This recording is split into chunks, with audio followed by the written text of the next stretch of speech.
Seguindo ainda no universo das tecnologias desta manhã, os criptoativos se espalharam no mercado e estão na primeira página da economia. Mas o que são esses ativos virtuais? Qual é o real valor deles? Como inseri-los no portfólio dos clientes? Descubra como o mundo cripto avança e toma conta das carteiras de diversos fundos de investimento na reportagem do jornalista Evandro Cini.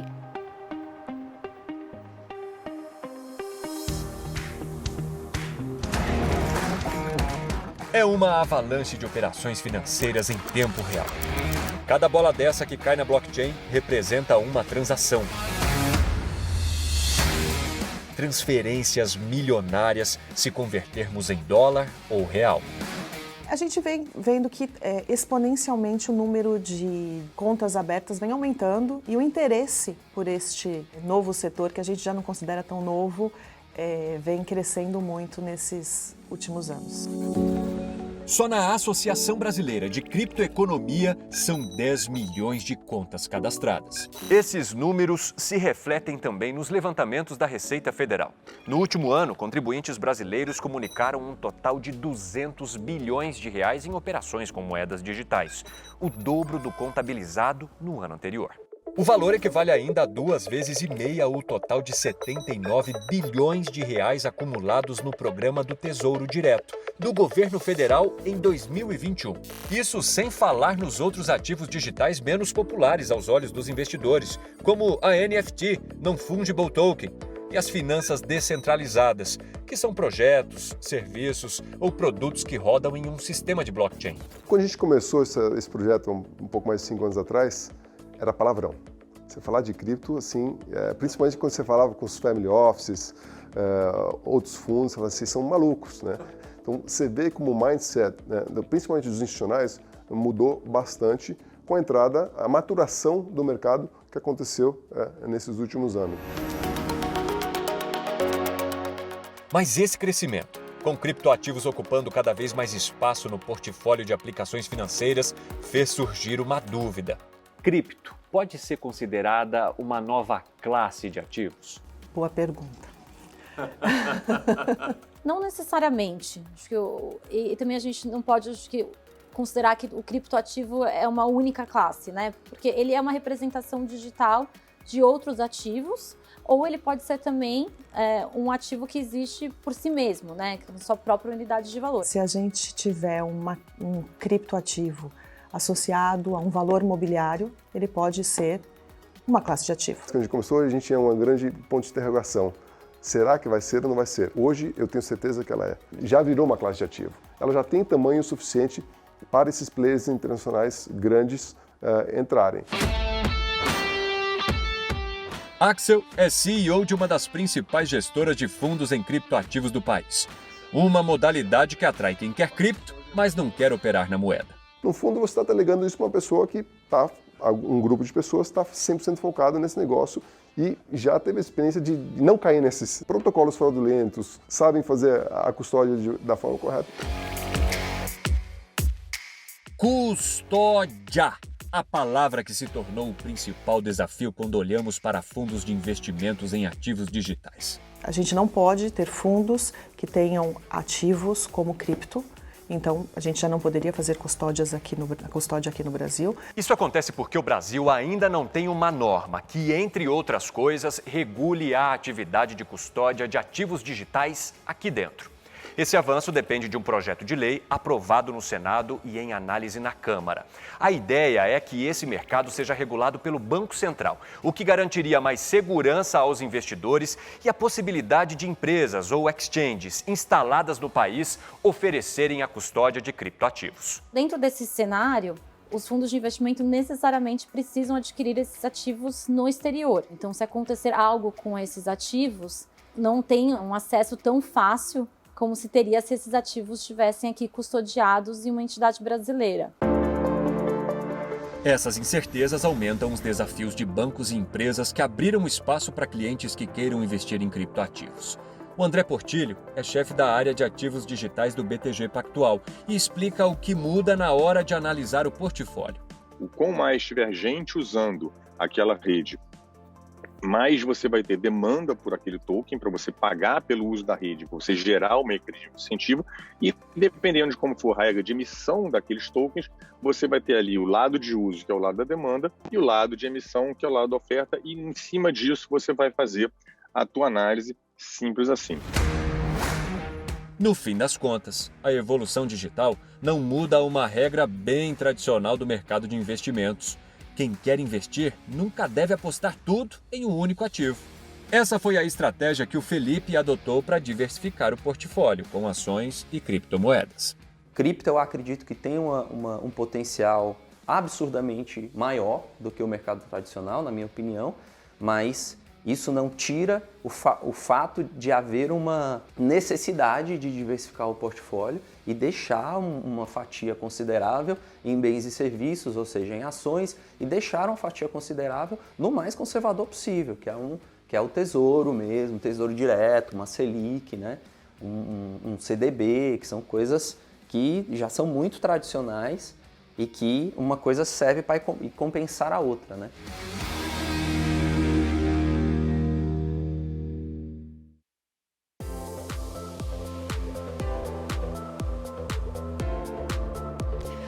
Muito obrigado pela reportagem, Evandro. Bem, pessoal, ultimamente as transformações nas opções de investimentos parecem andar na velocidade da luz. Ativos digitais, Ethereum, Bitcoin, NFT, tokens e por aí vai. São muitas as novas opções de aplicação e esses ativos vêm conquistando cada vez mais espaço na carteira dos investidores. Você já parou para pensar o que tem na carteira do futuro? O MKBR22 sim. Para rechear essa carteira, o programa Na Pauta do Mercado de hoje reúne agora. Que horas são, produção? Às 11h03, aqui no nosso estúdio, Jojo Washman, CIO e sócio fundador da Empíricos Investimentos. Roberta Antunes, Chief of Growth e sócia da Hashdex. E Alexandre Ludolf, diretor de investimentos da QR Asset. Participe você também e envie suas perguntas.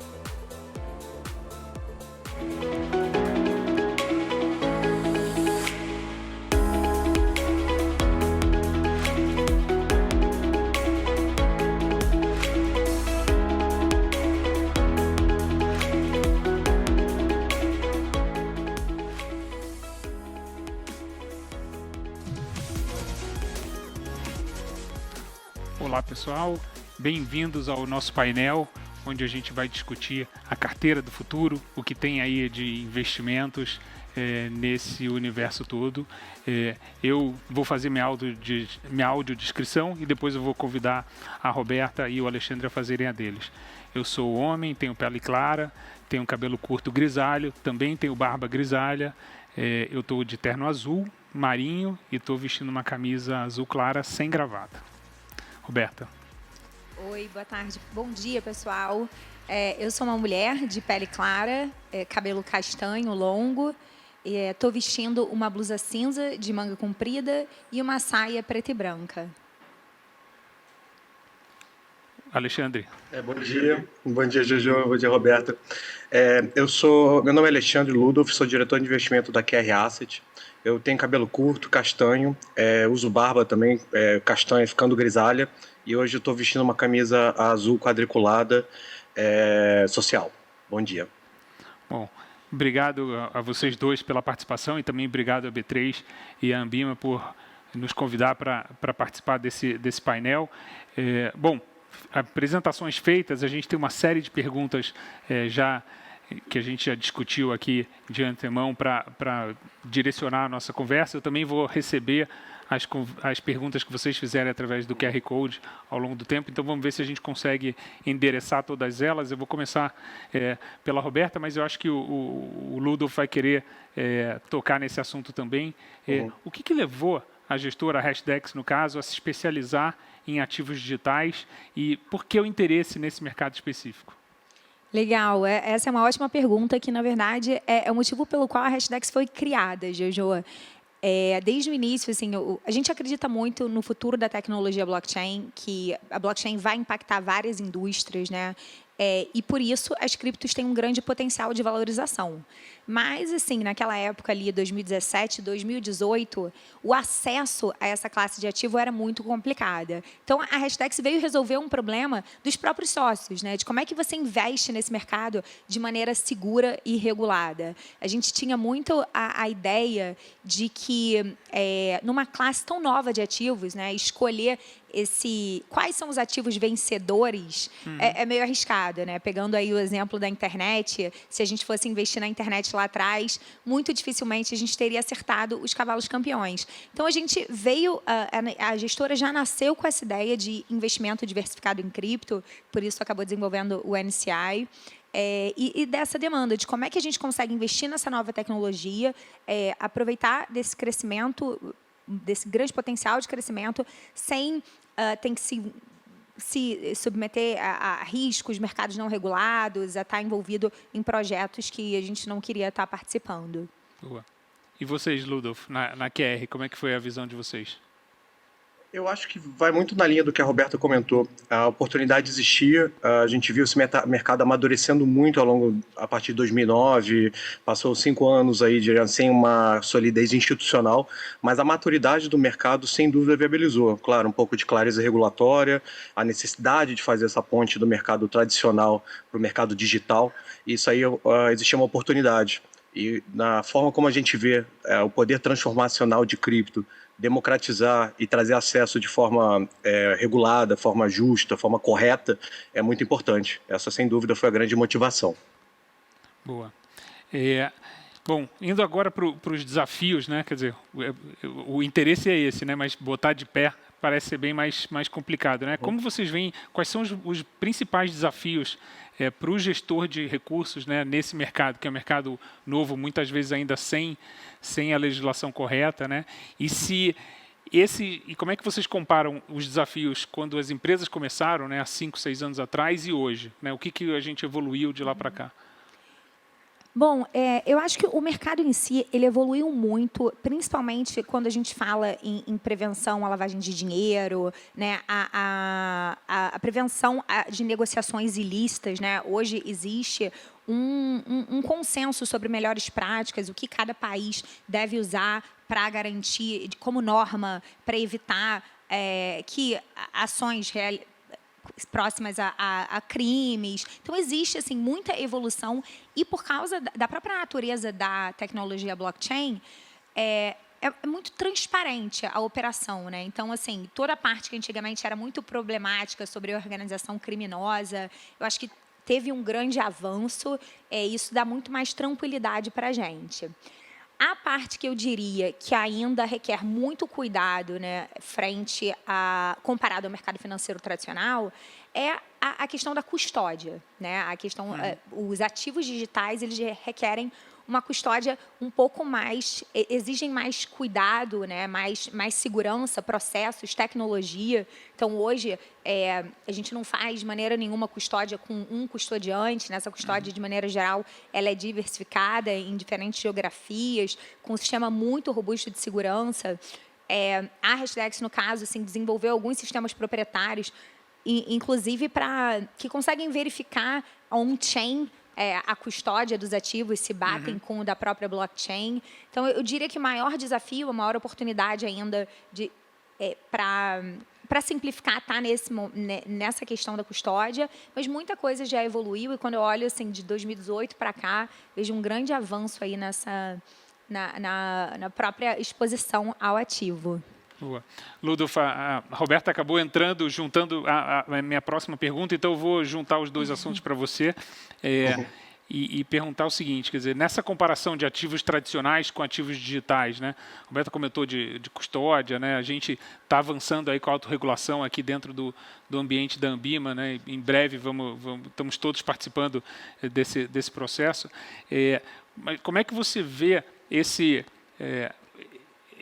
desafio, né? Nós todos, né, eu estou me colocando nós todos pela parceria que a Vitrio e a Empíricos têm com a QR desde o início também, quer dizer, a oferta de um fundo de investimento, né, em criptomoedas, porque em princípio ela parece ser contraditória com a beleza da criptomoeda, mas, por outro lado, ela traz muito de segurança, né? Ela traz todo um ambiente de segurança do universo de fundos para o investidor, né? E criptomoedas, durante muito tempo, ficou mais nas páginas policiais do que nas páginas de investimentos. Né? Então, eu acho que isso é uma vitória, né, desse mercado, e no Brasil talvez esse mercado seja mais desenvolvido do que fora do Brasil. Né? Como é que você vê isso, Ludolfo? Não, eu acho o comentário, acho que o que a Roberta comentou fez bastante sentido também. No início, eu acho que cripto tinha muito esse estigma de ser moeda da criminalidade. Essa narrativa, ela já acabou. Eu acho que hoje é sabido que se você quer fazer alguma coisa irregular em cripto, é pior do que outros meios, como falar em ouro, arte, outros mercados. É tudo rastreável, é tudo muito fácil. Mas no mundo que a gente está vivendo, sem dúvida, o processo de educação, acho que a forma que o regulador brasileiro tem sido muito amigável, né? A gente tem um presidente do Banco Central que já minerou Bitcoin para testar Lift, a gente tem visto tanta coisa legal acontecendo no ambiente de cripto, e a adoção tem vindo. Então eu acredito que, apesar de ser diferente para fazer, e a estrutura de fundo, no limite, não deveria ser esse intermediário, não deveria ser necessário, dado a maturidade do mercado, que ainda é inicial, a gente está bem no início de cripto ainda, se faz necessário, e o que a estrutura regulada oferece de segurança, os melhores prestadores de serviço, execução, processo de investimento, compliance, isso é muito importante. Então, realmente, eu acredito que o mundo regulado hoje oferece os melhores produtos, sem sombra de dúvida, para dar tranquilidade para o investimento de longo prazo, tranquilidade para questões regulatórias. Então, é assim que a gente está pensando. Talvez daqui 5 anos, os fundos vão ser tokens. Eu acho que, por hora, existe ainda essa necessidade de ponte. Migrando agora um pouco do mundo da regulação para o mundo do cliente, né? Roberto, eu lembro uma vez, eu fui passar o Réveillon no Rio, eu sou carioca, mas fui contrabandeado para São Paulo há muitos anos atrás. Eu fiquei impressionado na praia, né? Parecia um mar de barracas da Hashdex, né? E assim, um esforço importante aí de conscientização do público, do varejo mesmo, trazendo esses investimentos. Nós, na Empíricos, também fizemos bastante isso com relatórios e cursos e vídeos. Como é que você vê a adesão do investidor? Como é que tem sido essa experiência do público geral, né, aderindo a investimento? E, claramente, numa fase, talvez até o final do ano passado, onde você estava impulsionada pela valorização dos ativos, né, uma valorização muitas vezes maior do que o que talvez acostumado em outras classes de ativos. E aí, nesse ano, né, a gente aí está com quedas aí em torno de 60%, 70%, dependendo do ativo. Quer dizer, como é que tem sido essa experiência para muita gente, assim, aquela motivação toda e uma certa frustração agora? Como é que vocês estão vendo isso? Não, esse assunto é super interessante, né? Acho que, como você falou bem, a gente desde o início focou muito numa educação do investidor de varejo. Uma coisa super interessante, o Hash 11 é o segundo maior ETF da Bolsa do Brasil em número de cotistas. Então, quem diria, assim, há 5 anos atrás, que o segundo maior ETF do Brasil seria um ETF de cripto? Então, isso para a gente assim, é um sinal super legal dessa evolução da educação, dessa conscientização sobre cripto como classe de ativo, né? Eu acho que uma coisa que a gente tem feito muito, como mercado, né, de maneira geral, é falar sobre o que é esse investimento em cripto. Eu acho que qualquer um que quer investir em cripto tem que pensar em 2 coisas primeiro, principais, né?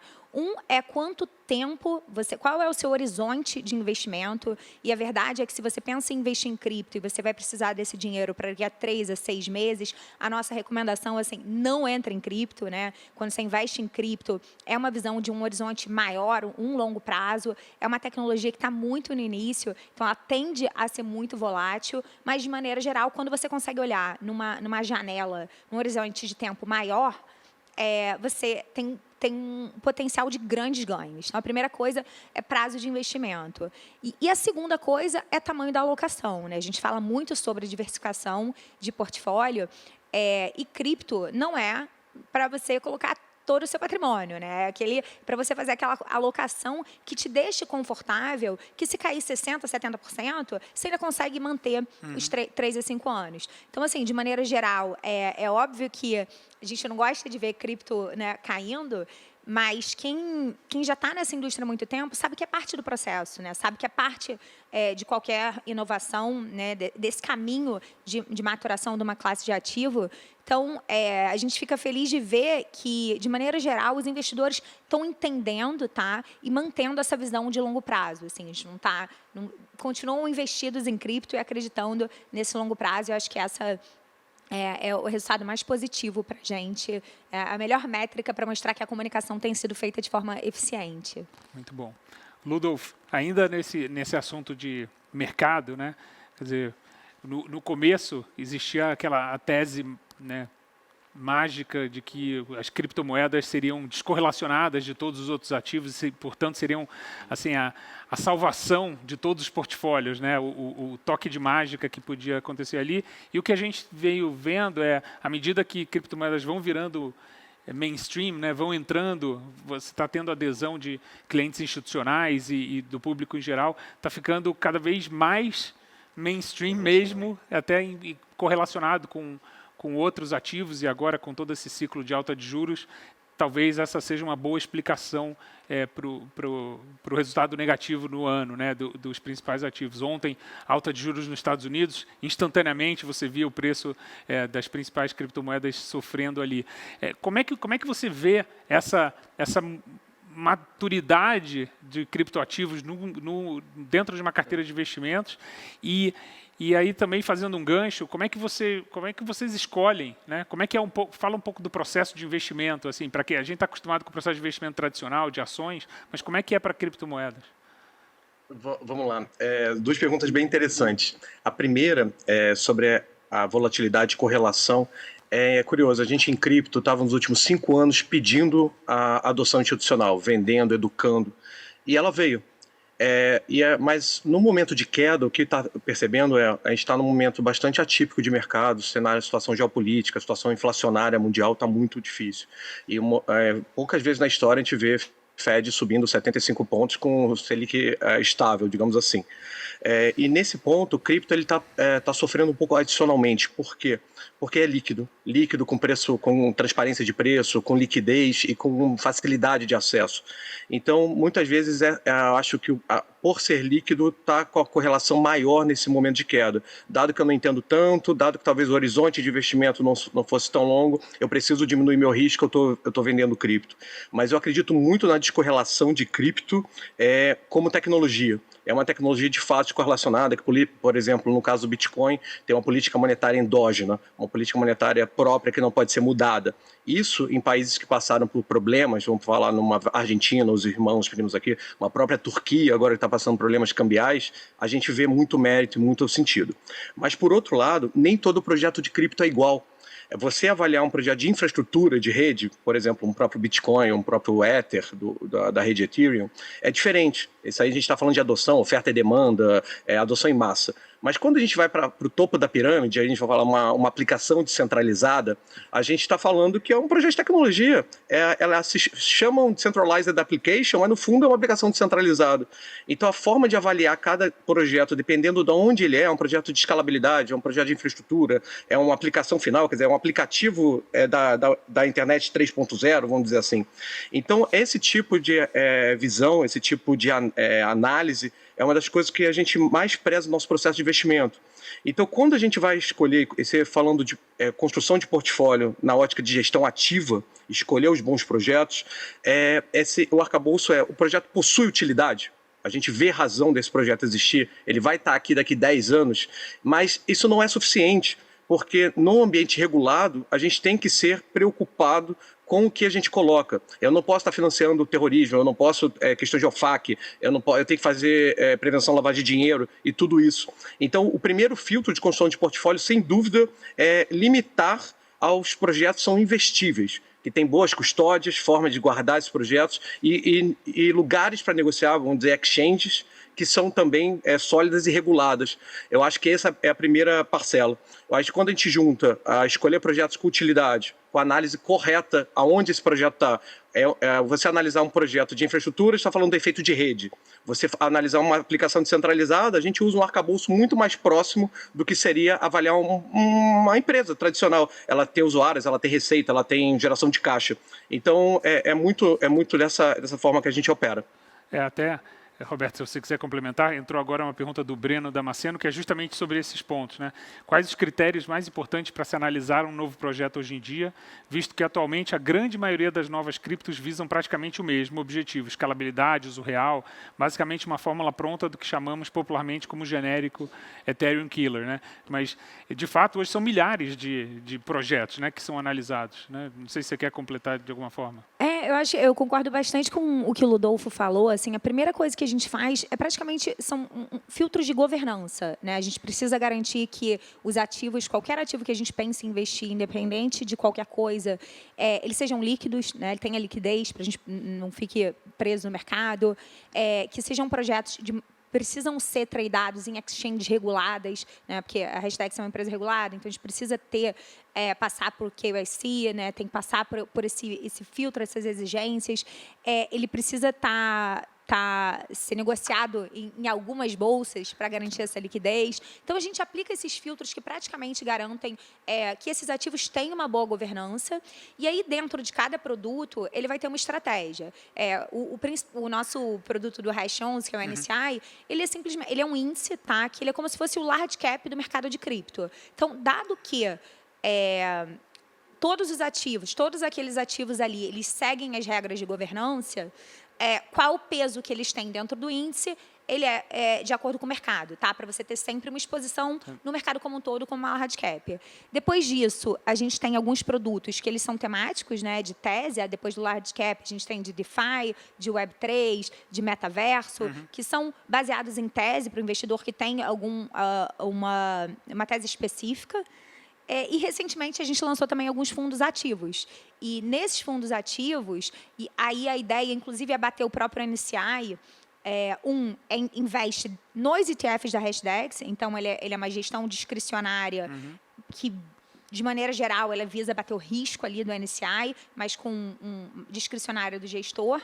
E o outro é o nosso primeiro fundo ativo, que sistemático, que ele investe direto nas coins e que a gente chama de top performers, né? Que é a ideia de pegar esses últimos do momento. Mas acho que é importante ressaltar que, independente da estratégia, todos esses critérios que a gente garante de governança, eu acho que são o que dão a solidez do produto, né? Te tiram do risco de exposição ao ativo em si. Eu vou complementar um pouco, quer dizer, na Empíricos a gente tem os dois universos separados, né? Existe o universo do analista, né, na Empíricos Research, fazendo a seleção dos ativos, e ele muito mais cabeça ampla, né, olhando centenas, milhares de projetos, e na hora da execução, que é na Empíricos Gestão, tem essa dificuldade, né? Então, aí os filtros de tangibilidade, né, ou de realidade ali acabam sendo bem mais fortes, e a gente não consegue criar tantas carteiras quanto a gente gostaria, justamente por todas essas situações. E isso sabendo que talvez a gente esteja num dos lugares mais desenvolvidos em termos de produtos e entendimento do regulador e dos legisladores, né? Bom, estamos caminhando aqui para o final. Então, queria que vocês pensassem, pensando agora no futuro. A gente falou um pouco do que foram aí os últimos 5 anos, né? Pensando no futuro, como é que vocês enxergam a evolução da indústria, né? A gente falou produtos, né, ativos e passivos, a gente já tem os ETFs, a gente já tem fundos aqui, eventualmente os nossos fundos vão ser fundos também disponibilizados no exterior. O mercado todo está andando também, já tem frentes de tokenização. Talvez, Ludolfo, você possa falar um pouco também sobre a experiência de vocês nessa frente, mas como é que vocês enxergam quer dizer, no portfólio de um investidor daqui a 5 anos? Quer dizer, qual o papel que tanto a tecnologia quanto esses ativos vão preencher ali? Talvez, Legal, deixa eu posso começar essa. aqui, Ludolfo, mas você me complementa. Eu acho que, no longo prazo, eu acredito que a tecnologia blockchain ela vai impactar assim, todas as indústrias, como a internet impactou. Tá? Assim, é difícil a gente ver isso hoje em dia, porque ainda está como se a gente estivesse ainda construindo ali os pipes da internet. Né? Mas, de verdade, eu acredito que isso vai acontecer. Quando eu penso em mercado financeiro tradicional, eu acho que a gente tem uma opinião que é um pouco até contraditória com o que a gente faz hoje, que eu acho que a tecnologia vai permitir muito a desintermediação, né? Hoje o mercado ele tem vários agentes intermediários que vão de distribuidores, administradores, até as próprias gestoras. E quando a gente está falando da tecnologia blockchain, isso tudo pode migrar muito facilmente para um smart contract. Então, eu acho que não é uma coisa que acontece do dia para a noite, principalmente porque precisam acontecer avanços regulatórios, mas é um caminho e a minha tese é que o mundo busca eficiência, né? Assim, de maneira geral, o caminho, a gente está sempre buscando maneiras de reduzir custo, aumentar a eficiência, e a tecnologia blockchain ela é mais eficiente nesse sentido, porque ela permite escalar a confiança. Então, eu acho que é para onde a gente vai. Difícil saber se em 5 ou 10 anos, mas é para onde a gente está indo. Ludolfo, estamos chegando no final. Eu quero ouvir tua opinião aí antes da gente encerrar esse painel. Acredito muito na parte de infraestrutura. Quando a gente fala de tokenização, eu acho que realmente a infraestrutura de mercado financeiro do futuro é um dos killers application de cripto. Mas eu acho que o amadurecimento dessa classe de ativo ela vai além disso. Eu acho que nos próximos anos a gente vai ver uma oferta ainda maior de perfis de produtos de investimento para todo perfil de investidor, com diferentes relações de risco-retorno. Por exemplo, falando no âmbito da tokenização, a gente recentemente lançou um FDIC, por exemplo, que compra créditos que são garantidos por tokens, são garantidos por Bitcoin. Então, hoje, a gente tem aí no mercado brasileiro uma opção de utilidade diferente de especulação para o seu Bitcoin. Eu acho que opções market neutral, opções que produtos de crédito e o Holy Grail, né, o objetivo para o Brasil é trazer opções de fundo com perfil de renda fixa para o Brasil. E eu acho que isso está andando a passos muito largos. Hoje a gente está beirando aí 40, 45 produtos de cripto já no mercado brasileiro, e eu acho que isso aí não vai parar. É um caminho meio sem volta. E talvez especulando um pouco mais sobre o futuro, eu acho que cada vez mais o mercado tradicional vai entrar em cripto. As notícias de adoção que a gente teve nos últimos meses foram brutais, né? Desde Fidelity lá fora, mesmo aqui no Brasil, né? Iniciativa de XP, iniciativa de BTG, iniciativa do próprio Santander e outros bancos. Então, eu acho que não tem mais volta, infraestrutura vai dominar, eu acho que no futuro tudo vai ser tokenizado. Eu acho que talvez até nesse horizonte de 5 anos, eu acho que nossos filhos vão olhar para a gente e falar: nossa, os nossos pais usavam os negócios estranhos, né? Essas ações aí, essas coisas que a gente nem sabe mais o que é. O mundo já mudou nesse sentido e as opções de investimento elas vão diversificar muito, na minha opinião. Muito bom. Muito obrigado. Obrigado, Roberta. Obrigado, Ludo. Foi um prazer dividir esse painel com vocês. E para vocês que acompanharam a gente, super obrigado. E lembra, olha, cripto tem que estar no teu portfólio, mas uma parcela pequena para compor junto com outras classes de ativos. Vamos seguindo com a programação. Muito obrigado.